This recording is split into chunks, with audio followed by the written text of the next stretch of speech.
Hello everyone. This video walks through completing Packet Tracer Assignment 9.2.2.6, Configuring Multi-Area OSPF version 2. This Packet Tracer assignment is a part of the Cisco R&S Scaling Networks version 6 curriculum. Now, hopefully before you get to this lab, you've done single area OSPF for version 2, which remember OSPF version 2 is for IP version 4, OSPF version 3 is for IP version 6. We did cover single area for both of those. Now this is for multi-area. Now remember, with multi-area, the goal is to make our routing tables smaller so that we don't have as many network changes to worry about with OSPF. Remember, triggered updates are sent if any changes are made to the network or a link goes down or something like that. So we can change its shortest path first algorithm based off of those calculations. If you've got a lot of routers, that may take some time. Also, it converges faster if you've got less routers and different networks in the areas to worry about. Okay, so in this lab assignment, we already got our areas drawn out here. We do need to think about what network they're plugged into for what network to advertise that area with. So you will kind of see that as we go along. Remember our terminology here. R1 is an area border router because it areas between two different or borders between two different areas. It is a part of the backbone area, so it is a backbone router. These over here in the internet cloud are internal routers, but we don't have to configure those. All this addressing has been done for us. R2 is a backbone and an internal router because all its interfaces are in the area 0.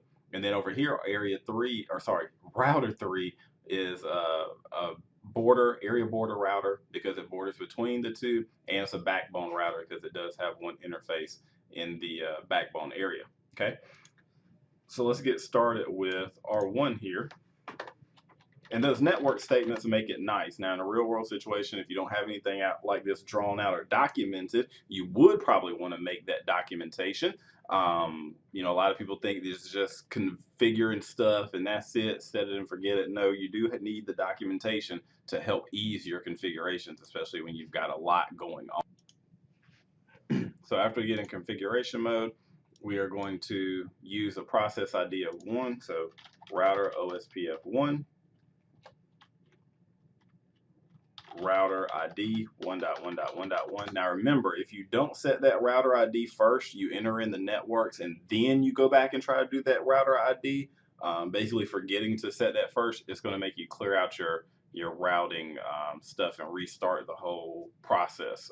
So again, you want to try to do that first. Network and the directly connected networks here we have into R1, we've got 10.1.1.0 down here at the bottom. That's a /24. Remember, we're using the wildcard mask though, so that's 0.0.0.255. Make sure you go back and review your wildcard. A 255.255.255.0 is really 0.0.0.255. The other one that we'll be using in this one is the 255.255.255.252. The /30 is 0.0.0.3. So, all right, and that is in area 1. Make sure you get those areas correct.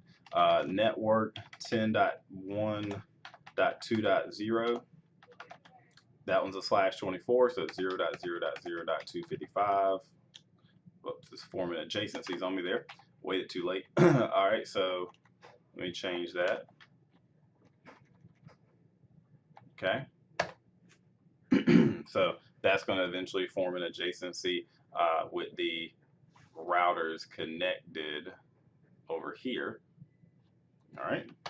And then network, we got right here plugged into area 0. 192.168.10.0, that's a /30. So again, that's 0.0.0.3. And that is actually in area 0. We don't have any passive interfaces here because nothing's really connected to a local area network. I know these are G0 something interfaces, but these are kind of connected to some more wide area networks or cloud of more routers. Okay, you can see that because We don't have a 9.9.9.9 or a 5.5.5.5, but they are inside this cloud, already configured. So they are ready for us to form the neighbor adjacency with. Okay, so now that's it. We're going to go over to R2.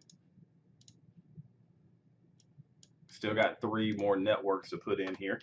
So we'll enter into configuration mode. So we'll do router OSPF1. Once I process ID to be, process ID to be 1. Then we'll set a router ID of 2.2.2.2. Now we're going to put in our directly connected networks. We've got network 192.168.10.0. That's the one that it shares with R1. /30 wildcard mask is 0.0.0.3, and that's in area 0. Now all the networks that I'm going to do for R2 are going to be in area 0 because it's a backbone internal router.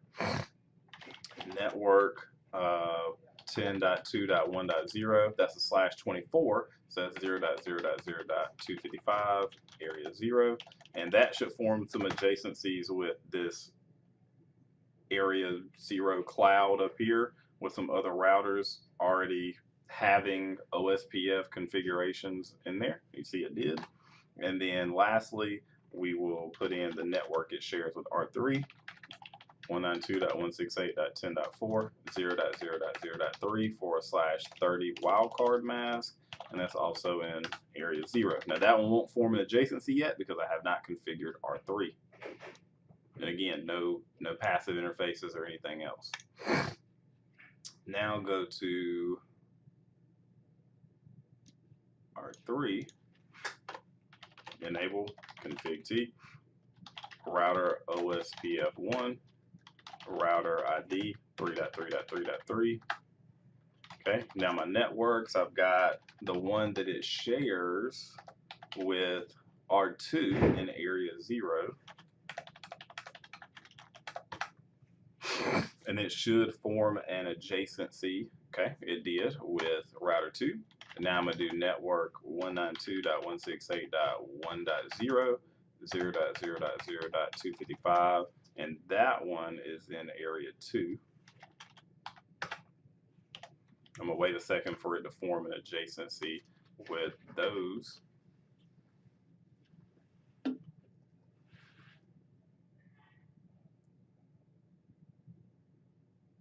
Oh, I'm sorry. Let me clear that out. I forgot to type up. All right, let's try it again. It should be network 192.168, not 68. There we go. Let's try that.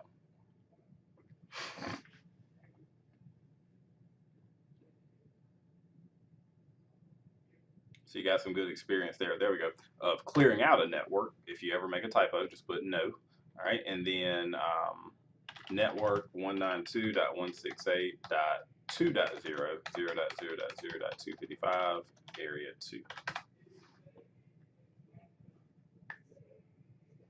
And we'll wait for that to form its adjacency